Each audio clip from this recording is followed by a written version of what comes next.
Ya, compañero Willy.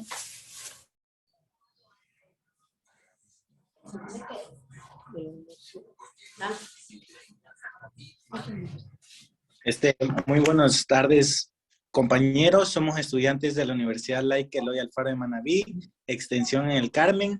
Somos de la carrera de Educación Básica en la materia de Investigación Educativa a cargo del licenciado Líder Lanch Ovaco, con el tema la falta de recursos tecnológicos en educación virtual. A continuación, mis compañeras y yo realizaremos una entrevista con el tema antes mencionado al licenciado Eduardo Garcés, quien imparte clases en la Unidad Educativa Siglo XXI en San Jacinto del Boa.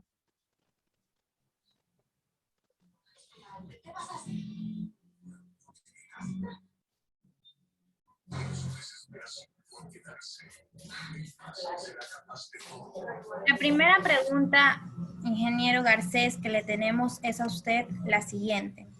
¿Cree usted que esta nueva modalidad virtual ha afectado en la educación? Bueno, muy buenas tardes, señores estudiantes. Ha afectado mucho, sobre todo lo que es en la zona rural, ya que hay una gran diferencia solo de San Jacinto a Santo Domingo, mientras que en Santo Domingo hay una mejor conectividad. En San Jacinto, a duras penas podemos conectarnos con poquísimos estudiantes.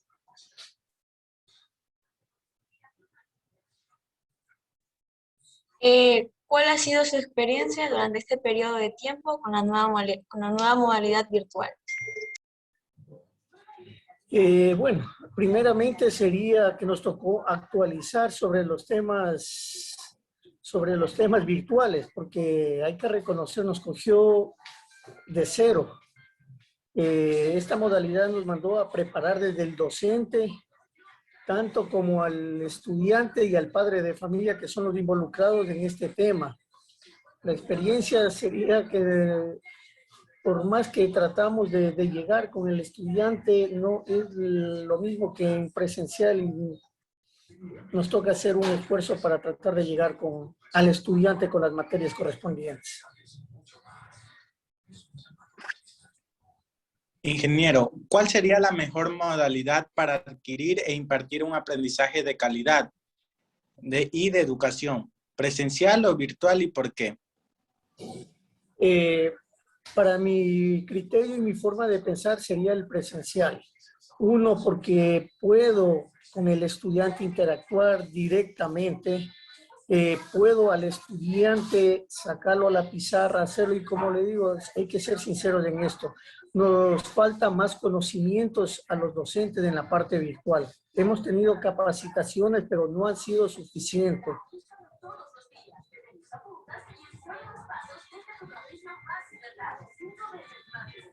Ingeniero, ¿usted cree que sus estudiantes han sido afectados por esta modalidad virtual y en qué sentido usted cree que hubo esta afectación? Bueno, para mí sería en cuestión del entendimiento de ciertas materias, sobre todo en el caso de matemáticas, en ciertas materias que es muy duro de comprender en forma virtual, como les dije, sobre todo el estudiante que tampoco estuvo preparado para este tipo de clases. Entonces sí nos afectó y nos mandó a trabajar y a aprender a manejar esta forma virtual, padres de familia, estudiantes y docentes. No es lo mismo la parte virtual que el presencial, sobre todo cuando no hay mucho conocimiento y sobre todo cuando no hay la implementación, no hay los equipos, no hay el internet.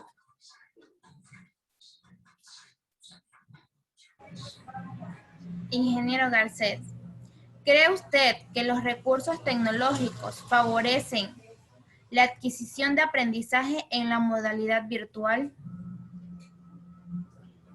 Por supuesto, mientras uno se tenga de la suficiente tecnología a disposición, tanto ya sean unos buenos teléfonos inteligentes, unas buenas computadoras, un buen internet, uno está presto a capacitarte, a autoeducarse y seguir progresando. Lo duro es cuando no se tiene estos instrumentos. Se encuentra muy limitado a la tecnología y al aprendizaje. ¿Considera usted que el uso de las clases virtuales es un factor determinante en el aprendizaje de los estudiantes? Sí, muy limitante. Como le dije anteriormente, no estamos preparados o no estuvimos preparados desde el inicio, pero nos tocó hacer un esfuerzo y bueno, por el momento los estudiantes ya se están adaptando a esta modalidad, pero nos ha tocado pasar un buen tiempo para poder llegar al estudiante con lo que se quiere dar, con lo que se quiere impartir en las clases. ¿Cuáles son las medidas que usted considera si llegase a existir un alto índice de estudiantes que les faltara este recurso tecnológico? Buscar todas las opciones.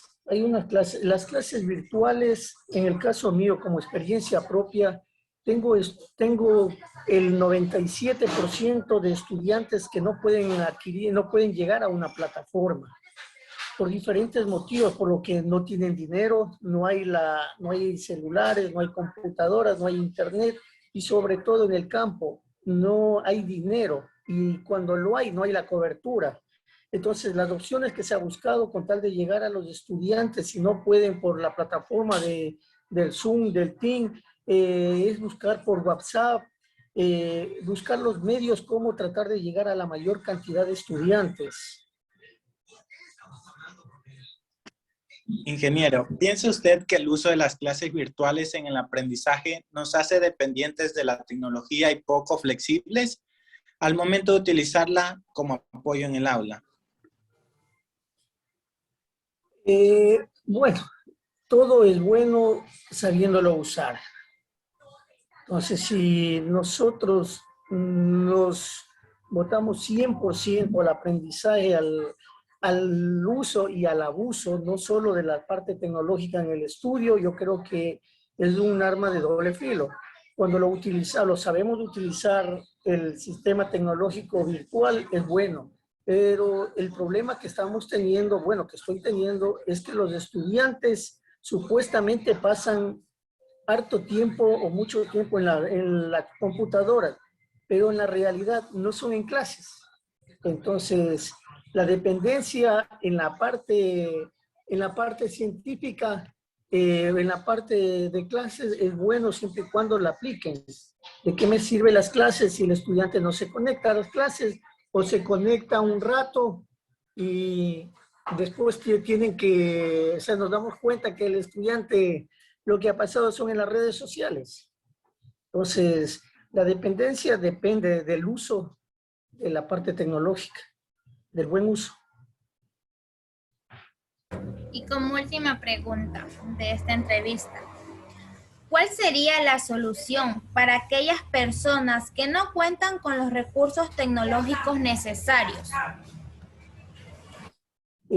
Para esto, bueno, vendríamos desde la parte superior, que viene a ser el Estado.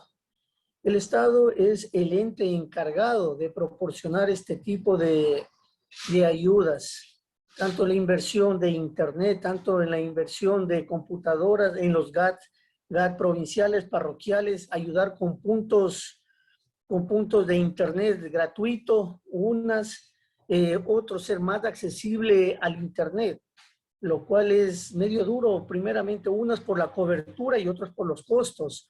Entonces, eso sería, primeramente, comenzar con el gobierno, segundamente, ser realistas en la cuestión de la educación virtual. Muchas veces creemos que todos estamos en las mismas condiciones de llegar a una clase virtual, como les puse el ejemplo anterior, San Jacinto, Santo Domingo. En Santo Domingo reciben clases virtuales de todas las materias normalmente, pero acá en San Jacinto es duro ver en el campo cómo hay un teléfono para 3 estudiantes y encima con tarjeta. Entonces son realidades muy duras y muy diferentes que nuestras autoridades deben tener en cuenta y es donde tienen que apoyarnos. A veces no es la falta de interés del estudiante, sino la forma que no puede llegar, no puede conectarse a estas clases. Bueno, ingeniero Eduardo Garcés, de antemano mis compañeras y yo le agradecemos por esta pequeña entrevista. Muy gentil, compañero, y muchas gracias por tomarme en cuenta.